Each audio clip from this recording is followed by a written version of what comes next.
Time now for the business news with Solange Mougin. Good to see you, Solange. Hi, Delano. You're starting out with Netflix. The streaming service released its quarterly results, and the news isn't good. No, after a major uptick thanks to lockdowns, the figures for this year for Netflix are not good. In its quarterly report, the streaming giant said that for the first time in a decade, it has lost subscribers. Overall, Netflix revenue, which comes from subscriptions, was lower by 6% compared to last year.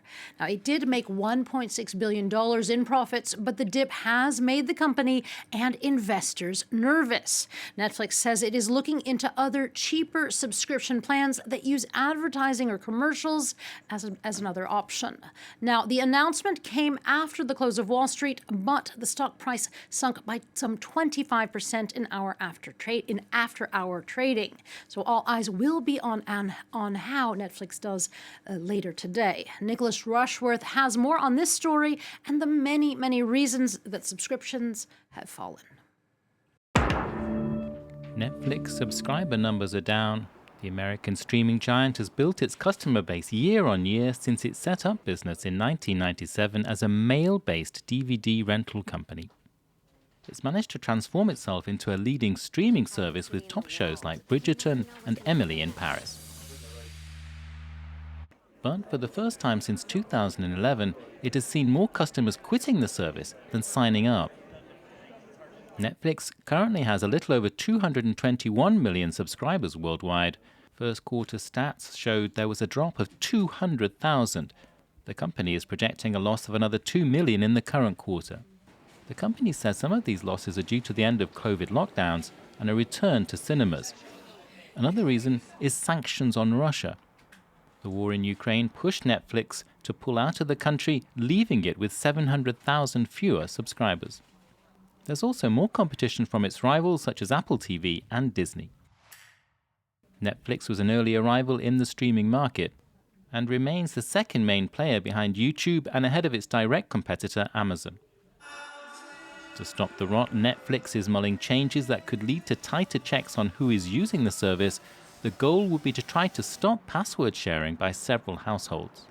Netflix believes around 100 million homes are not paying for subscriptions.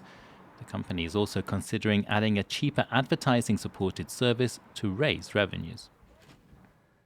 Now, the war in Ukraine hasn't just affected sites like Netflix or other companies that have pulled out of Russia. It is also affecting the global outlook on economic growth. The International Monetary Fund has lowered its projections by minus 1.3% that compared to its estimate 6 months ago, and by minus 0.8% compared to its outlook in January. The IMF says that the global economy should expand by 3.6% over the next year and do the same in 2023. But that's less than was hoped for. Cueva Brooks, Now, the Deputy Director of the... Now, the IMF says that economies that are closer to the conflict will suffer more. First among them, Ukraine. It is expected to have a near collapse of 35% contraction of its economy, but also the war.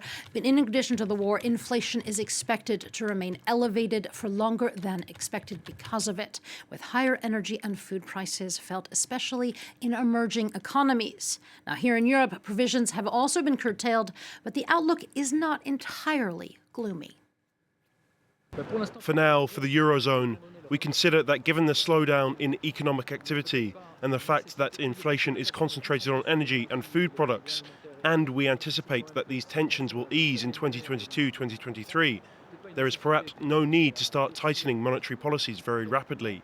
And besides, policies to support economic activity can be put in place should there be more significant downturns in the fiscal policy side.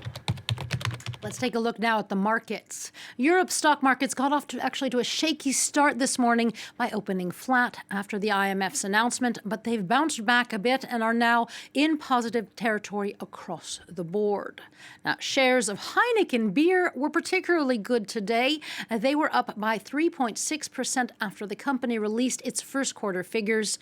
They surpassed expectations, as it seems that more and more people than previously thought at least, are going back to drinking in bars. But the company has warned that prices of that pint could be going up soon as it weathers what it calls significant increases in its own costs. And the Dutch company which is the world's second largest beer producer, isn't alone in feeling the pinch of inflation and a rise of costs in the grains that it needs to make beer. In Germany, producer prices, or the cost of making things for companies, has risen at a speed not seen in 73 years. At 30.9%, it is the fastest pace on record since 1949, and it's largely due to jumps in energy costs, which means that Germany is dealing already with 7% inflation, has ticket prices that could go up even more quite soon. And finally, for me, a bit of news on another company that, like Netflix, boomed during lockdown but is now facing a cooling down of sorts. The delivery service Deliveroo has been slapped with a fine of 375,000 euros by a French court that found it guilty of undeclared labor. 2 former executives at the French branch of the British company were also fined and given suspended jail sentences. The court said freelance delivery riders should in fact be considered employees and not contractors. Deliveroo argued that it has changed its operating model since the case was first brought by 100 riders in 2015. One of the plaintiff's lawyers says that this could set another precedent, though, as the ruling echoes decisions in other countries like Spain and the UK. The court clearly found that there was concealed labor, that it was intentional, and that Deliveroo was not a simple platform for putting people in touch with each other as they claim, but a real meal delivery service, which is very important. So it's important for Deliveroo, it's important for many other platforms that are based on the same model. Now, Deliveroo says it still plans to continue operating in France and it may appeal the decision, but the court ruling could have wider implications for other companies that have similar worker schemes. Thank you very much for that, Solange. Solange Mougin there with the business news. More news coming up with me. Stay with us.